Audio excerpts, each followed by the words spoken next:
కాంగ్రెస్ ఇచ్చిన హామీలను ఎలాంటి కోతలు లేకుండా అమలు చేయాలని బీఆర్ఎస్ ఎమ్మెల్సీ కవిత డిమాండ్ చేశారు. నిజాం షుగర్ ఫ్యాక్టరీని ఎప్పుడు తెరుస్తారో సీఎం రేవంత్ రెడ్డి చెప్పాలన్నారు. క్రిస్మస్ పండుగ సందర్భంగా మెదక్ చర్చిలో నిర్వహించిన శతాబ్ది వేడుకలలో పాల్గొన్న ఎమ్మెల్సీ కవిత ఎన్నికల్లో మహిళలకు ఇచ్చిన అన్ని హామీలను నెరవేర్చాలన్నారు.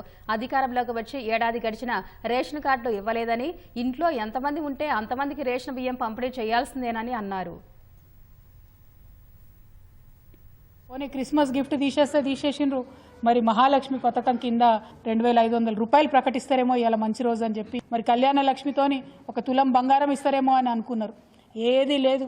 మరి కనీసం కొత్త సంవత్సరం కానుకగా అన్న తక్షణమే ఆడపిల్లలకు 18 ఏళ్ళు నిండినటువంటి వాళ్లకు స్కూటీలు రిలీజ్ చేయాలని చెప్పి మేము ఈ ప్రభుత్వాన్ని డిమాండ్ చేస్తూ ఉన్నాం. 40% క్రైమ్ రేట్ పెరిగిందంటే అది కేవలం ఈ సర్కారు మహిళల పట్ల చూపిస్తున్నటువంటి నిర్లక్ష్యానికి నిదర్శనంగా కనబడతా ఉంది. తక్షణమే పెంచినటువంటి రుసుముతో రైతు భరోసా అమలు చేయాలి. మీరు ఆనాడు కోతలు కోసిండ్రు, ఇవాళ ప్రభుత్వంలోకి వచ్చినాక అన్నిట్లా కోతలే పెడుతున్నారు.